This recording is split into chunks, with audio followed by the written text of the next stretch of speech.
Associo-me a essas comemorações dos 500 anos de nascimento de Camões com a finalidade de ressaltar sua produção dramatúrgica e sua atuação como persona teatral, buscando, primeiro, delinear o perfil do Camões dramaturgo, do poeta cômico, que ele também o foi, e, simultaneamente, discutir em que medida é possível vislumbrar o homem de teatro por meio dos textos de seus autos. Penso que não exagero no propósito de vislumbrar Camões como um ser de teatro, pois, para além do que sabemos dele como dramaturgo, em sua extensa fortuna crítica encontram-se referências à possibilidade de ele ter atuado como ator na representação de alguns de seus autos. Segundo Osório Mateus, a questão pode ser assim resumida: das 3 vezes em que seus autos foram representados, Camões pode ter sido festeiro, autor e ator. É verossímil a tradição de ser ele o primeiro executante do porteiro, discreto e de gentil feição, no El Rei Seleuco, e há mais partes que podem ser de autor. Por outro lado, a biógrafa mais recente do poeta confirma de modo bastante enfático e com testemunhos de fontes diversas que, além de poeta palaciano, partícipe dos serões nos Passos Reais, como é mais frequentemente referido, Camões era também festeiro, boêmio, frequentador das ruas e vielas da Lisboa quentista. Nas palavras da historiadora Isabel Rio Novo, se não podemos duvidar de um Camões criado em casa de algum fidalgo, admitido nos Passos Reais ou pelo menos recebido nas casas de alguns nobres, também não podemos duvidar de um Camões boêmio, convivendo com as classes mais baixas, frequentando tabernas e bordéis.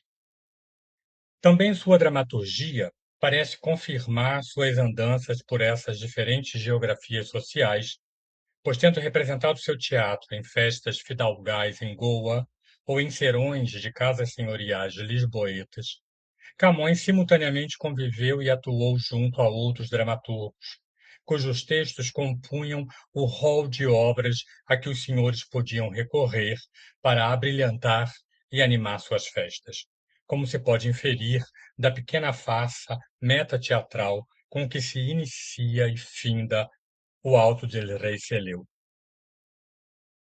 A propósito da possível encenação de Rei Seleuco, a historiadora e biógrafa Isabel Rio Novo descreve assim o jovem dramaturgo integrado na ambiência teatral lisboeta. Não é difícil evocarmos um jovem Camões numa festival-noite parecida com tantas outras. Assiste dos bastidores à representação da sua peça, sorri com as piadas que divertem a assistência, murmura a fala quando o ator hesita, impacienta-se quando lhe distorcem o texto. Algures do palanque, os olhos de uma dama risonha cruzam-se com os seus. Camões é solteiro, não tem futuro certo, ganhou uns cruzados com a peça que Estácio da Fonseca lhe encomendeu, Seleuco. O brilho da juventude é como uma noite amena ou um sorriso de rapariga, fulgurante e fato, frágil e eterno. Se este relato, algo romanceado do trânsito de Camões pelo universo do teatro, parece reafirmar certa visão crítica que entende e lê a criação dramática camoniana como algo associado à sua juventude, como exercícios escolares ou caminhos por onde o jovem e pobre estudante poderia angariar alguns cruzados, não se pode esquecer que no universo de mais de uma centena de textos e mais de 2 dezenas de dramaturgos quinhentistas, cujas obras sobreviveram até nossos dias, driblando as intempéries dos séculos, Camões é um dos mais profícuos com seus 3 autos, Filodemo, El Rei Seleuco e Anfitriões.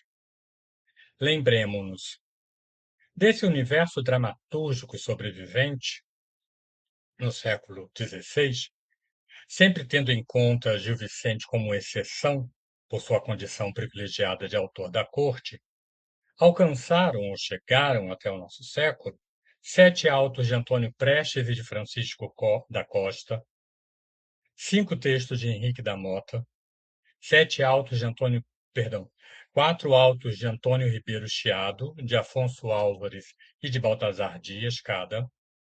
Camões está acompanhado por Jorge Ferreira de Vasconcelos e Antônio Ferreira, com 3 obras cada. De Antônio Portalegre, Sá de Miranda e Simão Machado sobreviveram 2 textos teatrais. E, por fim, de outros 11 autores conhecidos, chegou até nossos dias somente uma obra de cada dramaturgo.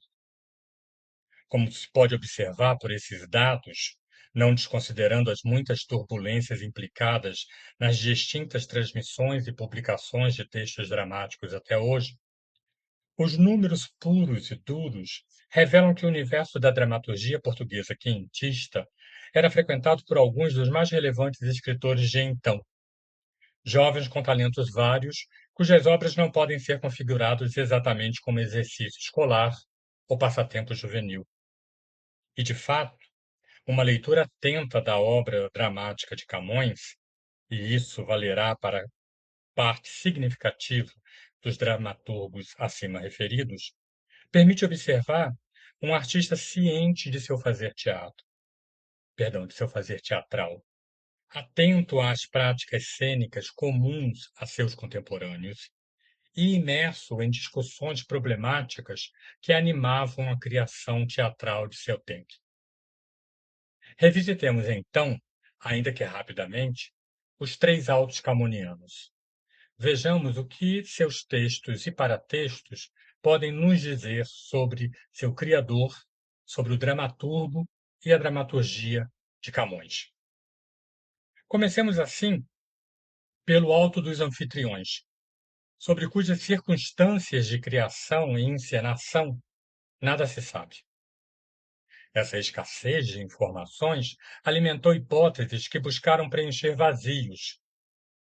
A hipótese mais veiculada foi a que viu na dramatização da história acerca da concepção semidivina de Heracles, de Hércules, um exercício escolar, ou, nas palavras da professora Maria Idalina Ribeiro Rodrigues, uma prática comum do teatro de estudantes de então, cujo repertório selecionava quase obrigatoriamente comédias ou adaptações de Plauto ou de Terêncio. Perdão, o nome da professora é Maria Dalina Resina Rodrigues. Esta hipótese de produção juvenil, aceita como provável, que Camões tenha frequentado classes em alguns dos colégios do Mosteiro de Santa Cruz e mesmo na recém-instalada Universidade de Coimbra, tudo sob a proteção e o favor do seu tio Dom Bento, prior-geral da congregação e cancelário da universidade desde 1539. Se assim foi, se aceita essa tese, podemos considerar que temos, no Alto dos Anfitriões, um testemunho da prematura manifestação do tão propalado gênio do escritor, pois a obra em nada lembra um teatro amador, um exercício escolar, uma produção estudantil. Relembremos a intriga do Alto. A partir da narrativa do mito clássico sobre a ascendência divina de Hércules, e tendo no anfitrião de Plauto um modelo a seguir, o Alto dos Anfitriões Camoniano encena as peripécias e os enganos articulados por Júpiter, que, submetido ao amor de Alquimena, gentil e bela esposa do general tebano anfitrião, deseja gozar de uma noite de amor com ela. Inspirado por Mercúrio, companheiro em sua demanda, aproveita a ausência do general, que está na guerra, e apresenta-se à honesta Alquimena na figura do saudoso esposo e amante caloroso, como tendo retornado, vencedor dos campos de batalha, ladeado por seu fiel criado, Sósia, representado por Mercúrio. Recebido honrada e amorosamente pela fiel esposa, Júpiter pede à lua que retarde seu partir para que se prolongue a noite de amor dos amantes.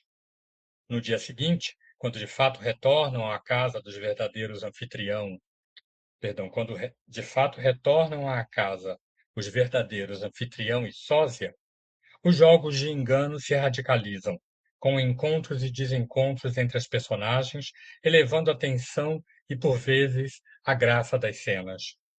No ápice do jogo e ao final do alto, Júpiter desengana a todos, revelando o jogo de enganos que articulou, conferindo-lhe, todavia, um propósito e um sentido que assegurariam honra e prestígio para o casal anfitrião e Alquimena, e amenizariam os erros provocados pela submissão de Júpiter ao amor, o deus supremo camoniano. Diz Júpiter a anfitrião, no final: quis-me vestir em teu gesto por honrar tua geração. O casal poderá, ao fim, desfrutar da honra e do prestígio de serem pais de um dos maiores heróis de seu tempo, o semidivino Hércules.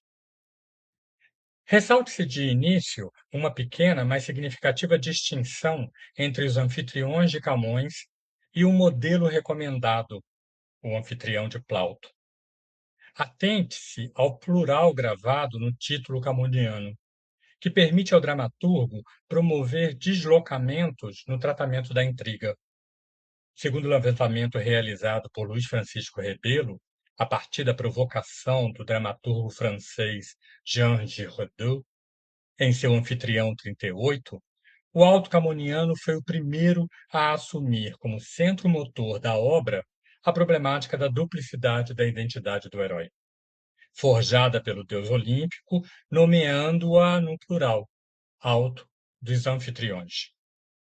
Durante o desenvolvimento da intriga, por diversas vezes, as cenas em que se encontram os falsos e os verdadeiros, Anfitrião e Sósia, Júpiter e Mercúrio, promovem instigantes reflexões sobre as identidades em jogo, estimulando o riso frente ao inesperado de algumas situações e de constatações como a do piloto Belferrão, que, esforçando-se em distinguir qual o seu real senhor entre os dois anfitriões que se lhe apresentam, decreta categoricamente: ambos sois anfitriões pelos sinais que mostrastes.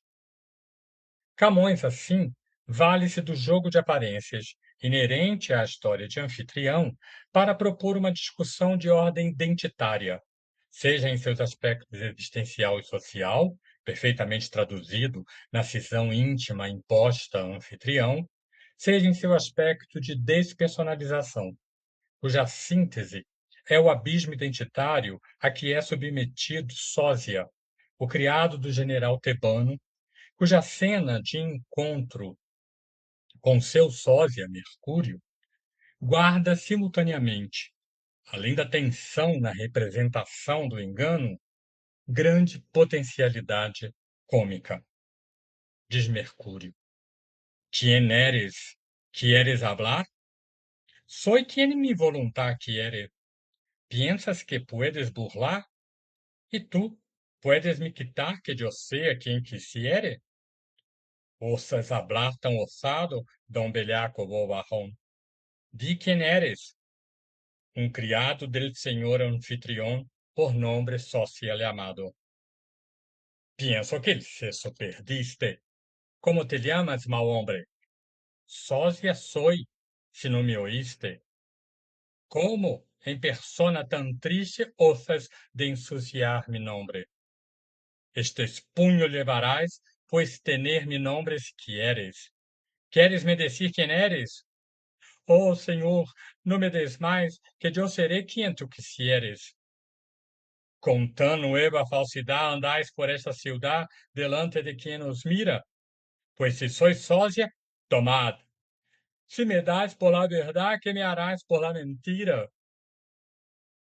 A pancadaria com que se encerra a cena só ameniza a situação a que o verdadeiro sósia é levado, ou seja, abrir mão de seu nome e identidade para ser o que o outro determina.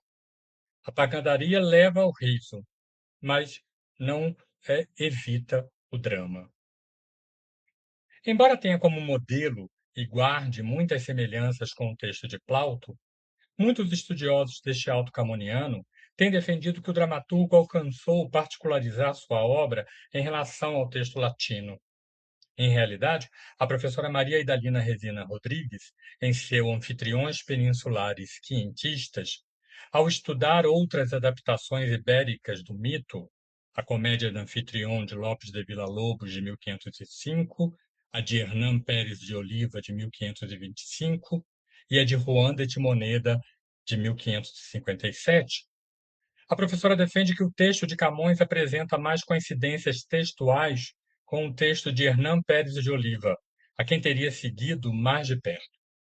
Nas palavras de Rodrigues, Camões acompanhou Pérez de Oliva praticamente em todos os seus desvios do modelo latino, o que não corresponde ao afirmar que com ele coincidiu integralmente no grau e na direção da mudança. Em seu estudo, a professora Rodrigues refere muitos elementos que particularizam a versão camoniana, mesmo considerando a proximidade com o texto de Hernán Pérez de Oliva.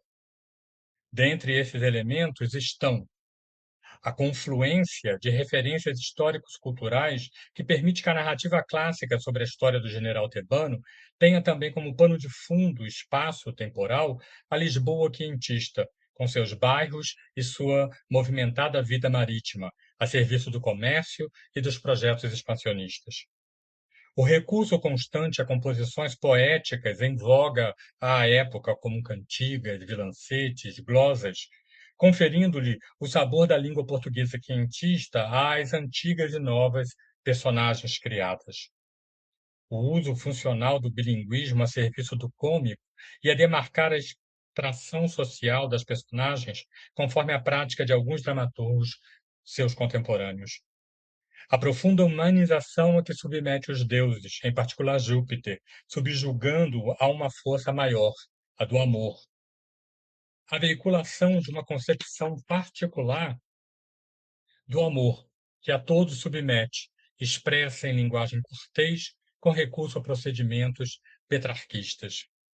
E, por fim, a presença de uma prática dramática, também comum aos autos peninsulares, em que pares amorosos compostos pelos criados funcionam como um contraponto ou espelho às avessas das relações dos senhores, servindo para matizar o forte idealismo que caracteriza estas últimas.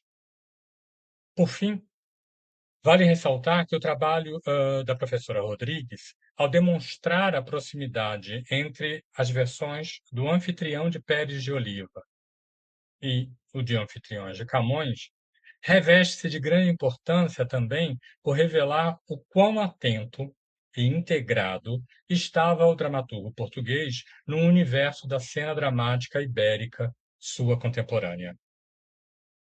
Passemos então a comentar agora o auto de Rei Seleuco. Se o Alto dos Anfitriões, como acima se disse, é prova de que o Camões dramaturgo estava atento ao que se passava no universo teatral dos vizinhos espanhóis, o Alto del Rei Seleuco testemunha, por outro lado, o quão atento ele estava ao que se passava entre seus companheiros de arte portugueses. Seleuco compartilha com outras obras suas contemporâneas determinadas práticas cênicas ou, nas palavras do professor José Camões, modos do fazer teatral, que apontam para uma ambiência de diálogo e convergência entre dramaturgos, particularmente centrados nas estruturações das obras, na disposição das intrigas, na composição de personagens, resultando no recurso a estratégias meta-teatrais comuns entre eles. Por outro lado, a convergência também entre público, consumidor e espectador, que comparece nos textos figurados como detentores de gostos distintos, nem sempre conciliáveis, mas especialmente descritos por sua experiência com a matéria teatral, capazes, portanto, de absorverem as novidades apresentadas pelos dramaturgos. E a novidade que o Seleuco de Camões compartilha com alguns de seus contemporâneos é o recurso inventivo, a estratégia metateatral do teatro dentro do teatro, ou seja, quando no interior de uma representação se encaixa outra ou outras representações. Segundo Georges Forestier, pesquisador e teórico da metateatralidade, só se pode falar de teatro dentro de teatro quando uma personagem da peça englobante se transforma em espectador da peça englobada. Ou seja, temos teatro dentro do teatro quando, em algum momento da encenação, personagens em ação transformam-se em espectadoras de outras personagens, somando-se ao público que os assiste, possibilitando o surgimento de uma segunda encenação encaixada ou englobada pela inicial, que é a encaixante ou englobante. O teatro dentro do teatro é, como se sabe, um dos mecanismos do metateatro e já foi objeto de estudo e definição de muitos teóricos e investigadores do teatro e da dramaturgia. Historiadores e teóricos do teatro consideram que o recurso à estratégia do teatro dentro do teatro marca o início da modernidade na dramaturgia, quando, por meio do diálogo ou da cena teatral, o dramaturgo se permite refletir sobre sua própria arte. Recorrentemente, os nomes de Cervantes e de Shakespeare são referidos como os primeiros a utilizarem esta estratégia metateatral. Para uma perspectiva exclusivamente ibérica, interessa muito a reunião de estudos organizada por Irene Andrés Soares, José Manuel López de Biada e Pedro Ramírez Molas, com o título El Teatro dentro del Teatro, Cervantes, Lope, Tirso e Calderón. Todavia, embora reúna instigantes estudos sobre o uso dessa estratégia metateatral pelos principais dramaturgos do ciclo de ouro espanhol, surpreende o completo desconhecimento da dramaturgia portuguesa do século XVI e do desenvolvimento e uso da estratégia do teatro dentro do teatro pelos dramaturgos portugueses, que antecipam procedimentos dramáticos que a crítica considera modernos para a dramaturgia europeia quinhentista. Em estudo publicado em 2019, denominado Por Vias Metateatrais, identifiquei e estudei 6 autos quinhentistas que recorreram ao teatro dentro do teatro num quinhentismo português. Com níveis de complexidade distintos, o anônimo Alto da Geração Humana, o Alto de São Vicente de Afonso Álvares, o Alto da Lusitânia de Gil Vicente e o Alto da Natural Invenção de Antônio Ribeiro Chiado, o Alto dos Sátiros, anônimo, e o Camuniano, Alto del Rei Seleuco, utilizaram a mesma estratégia metadramática. Particularmente nos 3 últimos, de Chiado, o Alto dos Sátiros Anônimos e Seleuco, nos 3 últimos, o teatro dentro do teatro, em termos estruturais, é completamente realizado. Ou seja, nas 3 obras, o círculo, peça encaixante, peça encaixada, de volta, a peça encaixante, fecha-se completamente, não permitindo ao espectador esquecer-se de que está assistindo a uma peça dentro de outra. O espectador é envolvido pela encenação, compartilhando o espaço de plateia com as personagens da parte encaixante, passando todos, personagens e espectadores reais, a comporem a plateia da peça encaixada, criando assim um efeito de realismo cênico, que é, ao fim, um dos grandes objetivos do teatro dentro do teatro. Por meio deste recurso, os dramaturgos têm a possibilidade de encenarem e discutirem temas metateatrais, como os tipos e expectativas do público, a configuração de personagens, as questões de decoro linguístico, o contexto de encenação e a adequação do gênero a encenar nas partes encaixante e encaixada do auto. Curiosamente, talvez por preverem uma possível aridez da discussão metateatral, os dramaturgos unisonamente recorrem ao gênero da farsa como mais apropriado para a discussão metateatral. Esta é também a opção de Camões no Alto do Rei Seleuco. Recorrendo à estratégia do teatro dentro do teatro, Camões divide seu Alto do Rei Seleuco em três partes distintas. A primeira, composta pelo primeiro terço do Alto e redigida em prosa, é uma pequena farsa meta-teatral que encena os preparativos de uma noite festiva numa casa senhorial lisboeta, cuja atração principal é a encenação de uma comédia romanesca, o Alto do Rei Seleuco, ou seja, teatro dentro do teatro. Nesta primeira parte farsesca do Alto, presenciamos um diálogo cheio de graça entre o dono da casa, que recebe os seus convívios para a festa, denominado mordomo, o moço da casa, orgulhoso de seus talentos poético e retórico, e dois escudeiros especiais convidados do mordomo. Sobre os preparativos, né, então, esses três personagens, quatro personagens, dialogam sobre os preparativos para a encenação do alto que o Senhor oferecerá a seus convivas. Diálogo animado pela encenação dos pretensos talentos poético e retórico do moço da casa. Camões entremeia o diálogo com comentários e indicações sobre uma série de elementos da ordem do metateatro, em que aspectos dos gêneros dramáticos e das práticas cênicas suas contemporâneas são ressaltados.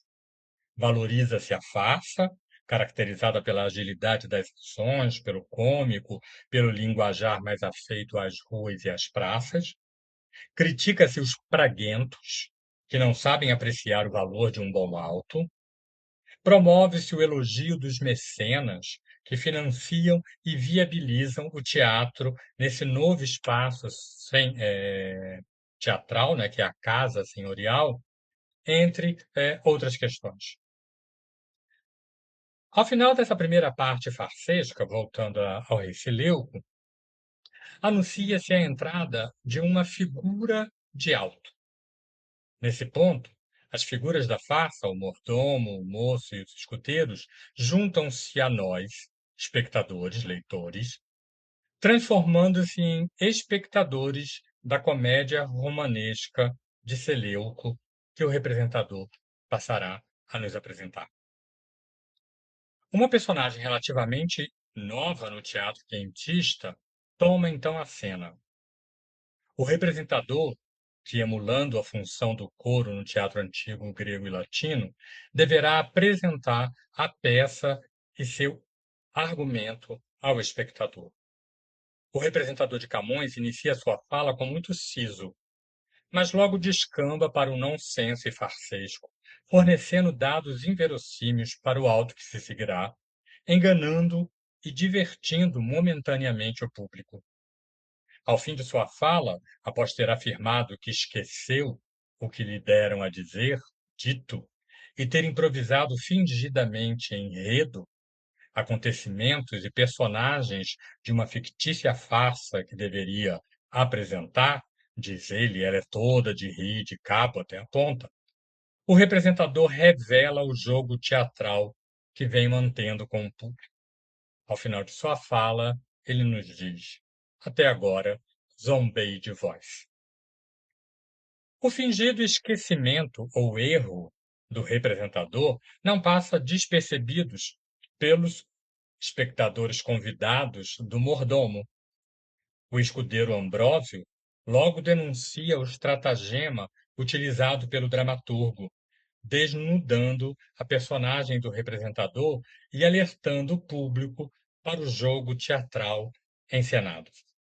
Diz Ambrósio: ora vos digo, senhores, que se as figuras são todas tais, que acertariam em errar os ditos, ainda que me parece que este o não fez senão a ser mais galante.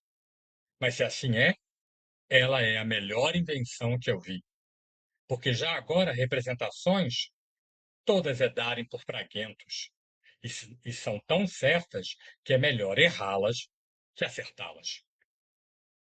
Observe-se que na avaliação do convidado crítico de teatro, né, o fingimento do representador, metonímia do fingimento farsesco de toda essa primeira parte do Alto Camoniano, além de elegante, é a melhor invenção, distante daquelas que alimentam os praguentos. Como se pode constatar, a conclusão dessa primeira parte é autoelogio do dramaturgo, que aponta a renovação do pacto ficcional proposto pelo teatro dentro do teatro, estabelecido conscientemente entre autor e público como melhor invenção para representações. A partir disso, entra-se definitivamente na comédia del Rei Seleuco, ou seja, nos dois outros terços do Alto Camoniano, com falas todas em verso, distintas da primeira parte, né, que é em prosa, em que se encena, nessas dois terços finais, encena-se, de fato, a história do rei sírio Seleuco e dos amores quase incestuosos que envolveram seu filho, o príncipe Antíoco, e a jovem madrasta deste, a rainha Estratônica. Conclui-se a intriga da comédia com o rei, alegando razões de Estado e entregando sua esposa a seu apaixonado filho, o príncipe herdeiro, que morria, de fato, por amor da sua madrasta. Mais uma vez, a comédia se conclui na união feliz dos amantes.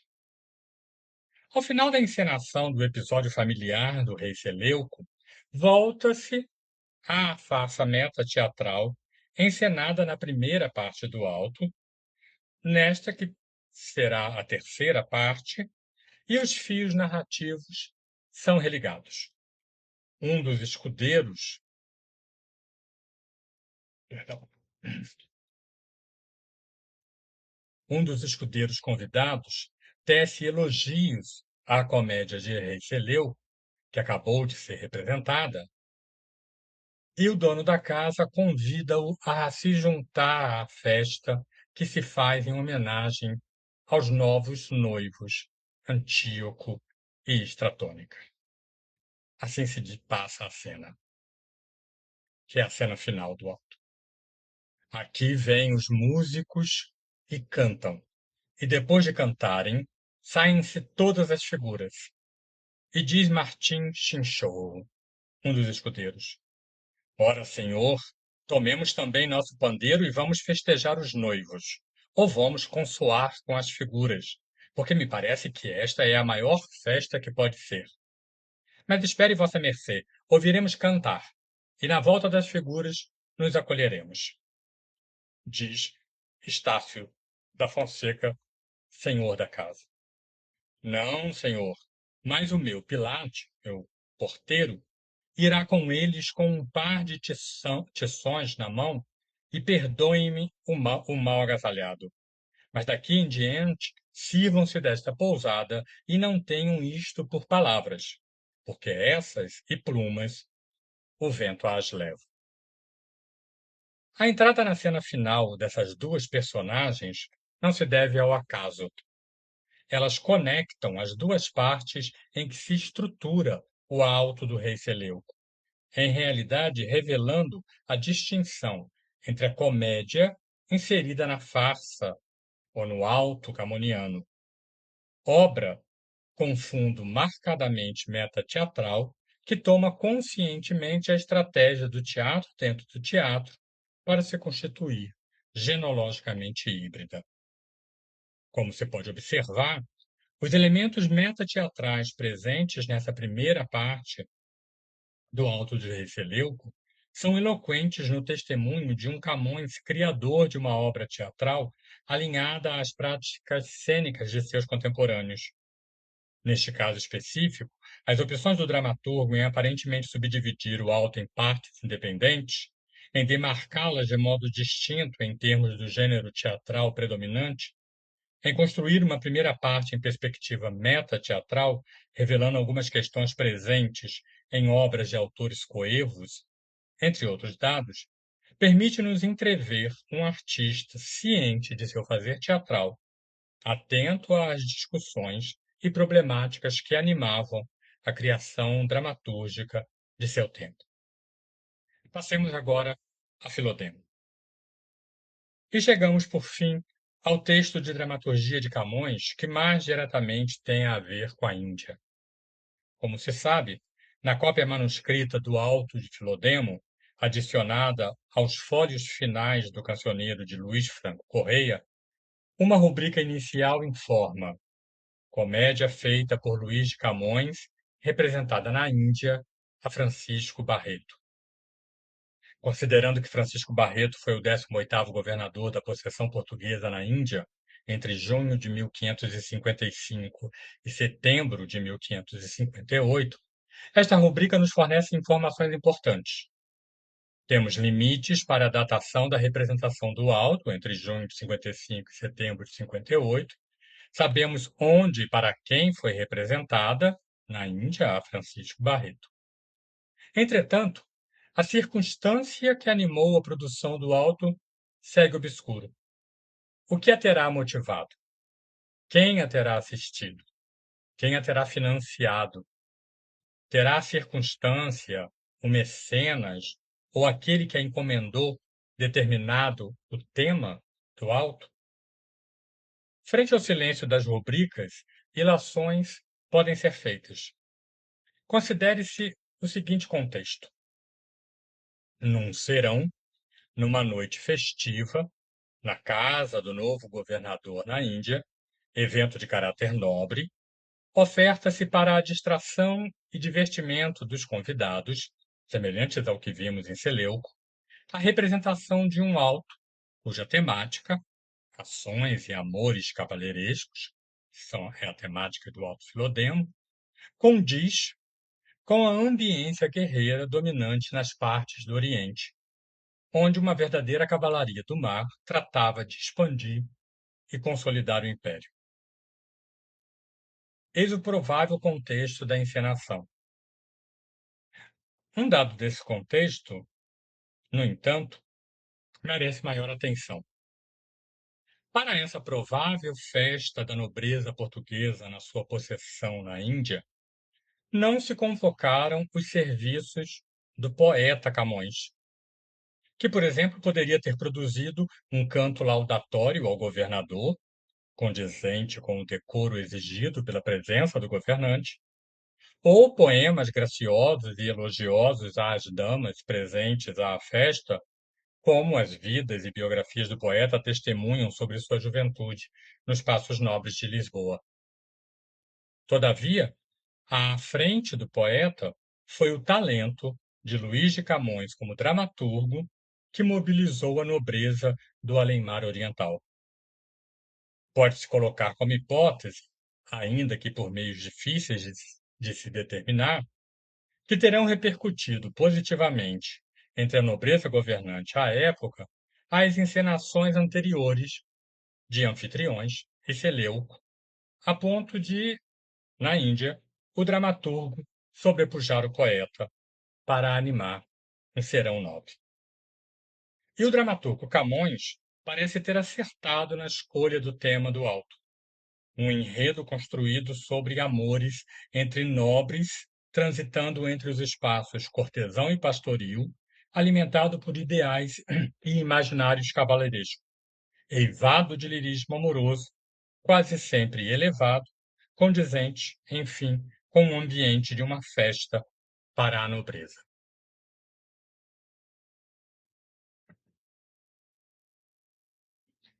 O Alto do Filodemo encena a história dos irmãos gêmeos Filodemo e Florimena, fruto dos amores secretos de um fidalgo português pela filha do rei da Dinamarca.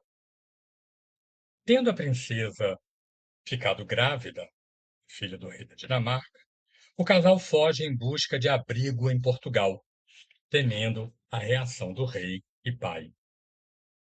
Quase ao fim da viagem, quando chegavam à costa portuguesa, eles naufragam, morrendo o fidalgo e a princesa, não sem antes de esta dar à luz ao casal de irmãos gêmeos, Filodemo e Dionisa.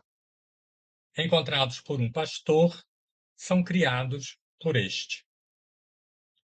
O auto se inicia quando, já adulto, Filodemo, que havia deixado o campo e seguido para a corte, passara a servir na casa do fidalgo Dom Luzidardo, encontrando-se apaixonado pela filha do seu senhor, Dionisa. Por sua vez, Florimena, que havia permanecido no campo, também conhecerá, ainda que no ambiente pastoril, o amor. Venadouro, o outro filho do fidalgo Dom Luzidardo, que havia se perdido numa caçada ao cervo, por feliz coincidência, deparará com a pastora Florimena, junto a uma fonte. O amor nascerá entre o casal, que, apesar das diferenças sociais entre eles, logo decidirá por se casar. O drama amoroso e social vivido pelos dois pares de amantes sustentará o enredo do alto até o final. Afinal, eles são de classes distintas até o final do alto. E o desenlace, perdão, ah, o drama amoroso social vivido pelos dois pares de amantes sustentará o enredo do alto até o final. E o desenlace, como se espera de uma comédia, será feliz. Após uma angustiada busca, Dom Luzidardo reencontra seu filho Venadouro, já casado com Florimena. Da felicidade do reencontro e da surpresa de vê-lo casado com uma pastora, restará apenas a primeira, quando o pastor, que criara os irmãos órfãos, revelar a verdadeira história do casal de gêmeos e, por artes mágicas, promover o encontro de Dom Luzidardo com a alma do pai dos jovens. E o fidalgo reconhecer nessa alma, seu irmão, de quem há muito não tinha notícias. Como por efeito de mágica, revelam-se a ascendência nobre dos irmãos pastores e o parentesco que os liga a Dom Luzidardo, na realidade tio dos jovens, e aos filhos deste, Dionisa e Venadouro, seus primos. Realinhado o nível social entre eles, podem enfim viver seus amores em plenitude. Como dirá Dom Luzidardo na fala final do alto, enfim, tudo se ordenou como Deus o permitiu, e de sorte os reservou, que se a aventura os guiou, o amor os descobriu. Dê-se graças ao Senhor, cujo segredo é profundo, pois sabemos que quis pôr sós a aventura e amor por regedores do mundo. Com este final, cuja boa resolução é propiciada pelas artes mágicas, espécie de deus ex machina, elemento comum ao teatro português do século XVI, por essas estratégias, a desordem social que ao início do alto ameaçava o casal de amantes tem a sua ordem restabelecida. Por outro lado, Filodemo não encena somente o amor elevado e rigidamente codificado dos pares dos diamantes protagonistas, vazado em uma concepção de amor idealizada, de base neoplatônica e petrarquista. O dramaturgo Camões confrontará esta expressão elevada do amor aos sentimentos e práticas amorosas vivenciados pelas personagens de origem menos ilustre, ou seja, os criados Vilardo e Solina e o amigo do protagonista, Doriano. Para eles, o amor age de modo distinto em seus senhores. Como diz Solina, criada de Dionisa, à sua senhora: a grande afeição nas princesas de alto estado não é muita admiração. que no sangue delicado faz amor mais impressão. Entre criados e vilãos, ao contrário, predomina um amor manifesto em bases mais realistas, com expressão mais sensual e com funções mais pragmáticas. Não ao acaso, Vilardo, Solina e Duriano constituem um triângulo amoroso que, de certa forma, funciona como um espelho às avessas aos amores de seus senhores. A consciência daquela distinção e a defesa de uma maior naturalidade do amor serão expressas, também em perspectiva de contraposição ao amor elevado dos protagonistas, elas serão expressas pelo amigo confidente de Filodeno, Duriano, em um já famoso diálogo com seu amigo, em que oporá o amor pela passiva, tal qual vivido pelo amigo, ao amor pela ativa, defendido por ele próprio. Diz Duriano a um determinado momento do diálogo: porque todos vós outros que amais pela passiva, dizeis que o amador, fino como um melão, que não há de querer mais de sua dama que amá-la viva, mostrando-nos razões semelhantes para homem não querer mais de sua dama que ver, até falar. E ainda houve outros inquisidores do amor mais especulativos, que defenderam a vista por não emprenhar o desejo. De mim vos sei dizer que os meus amores hão de ser ativos, e hei de ser a pessoa agente, e ela a paciente. E esta é a verdade. Para, de certa forma, responder a esta polêmica e aos dramas propostos pelo auto, o Camões dramaturgo recorre ao ideário tantas vezes expresso pelo poeta lírico. A força do amor submete a todos, varões e mulheres, nobres e plebeus, homens e deuses. Ressalte-se, por fim, que o dramaturgo, ao longo do Filodemo, volta a recorrer a práticas metas teatrais, revelando domínio de técnicas e estratégias dramáticas que somente um saber dramatúrgico, só de experiência feito, poderia agenciar. Uma cena emblemática desses jogos de enganos cênicos dá-se quando Duriano, aconselhado pelo amigo Filodemo, finge suspirar de amores por Solina, criada de Dionisa, para acessar favores e proximidades da amada de seu amigo. Nós, espectadores, assistimos ao jogo de engano proposto por Duriano e, em determinados momentos, somos acompanhados por Solina, que todavia não tem ciência do engano que sofre. Diz Filodemo a Duriano sobre Solina: Vede, ela vem, mas vos releva não lhe dar a entender que vos disse nada. Não lhe pareça que por isso lhe falais. Fingi que de puro namorado é andar buscando estes tempos que façam a vossa atenção. Deixai-me vós a minha o cargo, que eu sei melhor as pancadas que vós, e eu a farei hoje este dia sem negaça via a nós. E vós acolhei-vos ao sagrado, porque ei-la, lá aparece. Fazei que a não a vedes, e falai convosco alguns pensamentos que façam ao caso.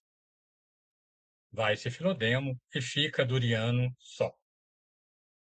Yo sigo tristezas, remédio de tristes, la terrible pena mia não la espero remediar, pois não devia assim de ser pelos santos evangelhos, e dias há que eu sei que o amor e os caranguejos andam às avessas. Ora, las tristezas não me espantam, porque suelen aflojar quando mais duelen. Vem Solina com a almofada e diz: aqui anda Duriano passeando, e só consigo pensamentos praticando. Daqui posso estar notando com que fala, se é comigo. Quão longe estará agora a senhora Solina de cuidar, que já canso de cuidar, em como meus cuidados não cansam. Se esta rapariga da fortuna, minha senhora, em pago de tantos danos, consentisse que pudesse meu desejo deitar uma âncora em vossa formosura, eu tomaria de vós vingança de fogo e sangue. Comigo sonha, por certo. Ora, quero me mostrar, assim como por acerto, chegar-me mais ao perto, para ver se me quer falar. Aparece. Sempre esta casa há de estar acompanhada de gente que não possa homem passar. A traição vinde tomar quem já referidas não que já feridas não sente, pois que aqui estamos sós, vós e eu e a minha fim. Mal vou-la demanda Deus, porque vós fugis de mim e eu de mim para vós. Como se observa, a cena está apoiada num jogo de engano que se revela para nós por meio de expressões como fingi, fazei que não a vedes, daqui posso estar notando, quero me mostrar, e que constroem o jogo do teatro dentro do teatro. Doriana finge não ver ou ser visto, Solina assume o papel de espectadora e comenta conosco, reais espectadores, suas impressões sobre o galante que vê, de fora, ao nosso lado. Frente a estes rápidos comentários feitos aos autos camonianos, parece-nos pertinente considerar e concluir que Camões foi não só dramaturgo reconhecido pelos seus contemporâneos, o que possivelmente explica e justifica as duas encomendas de sua produção teatral, caso do Alto do Filodemo e do Alto de Rei Celeu, mas também dramaturgo atento à produção dramática de seu tempo, com ela dialogando e colaborando em seu desenvolvimento. Muito obrigado. Aqui estão algumas das referências, né, utilizadas ao longo dessa exposição. E aqui eu finalizo a exposição. Muito obrigado.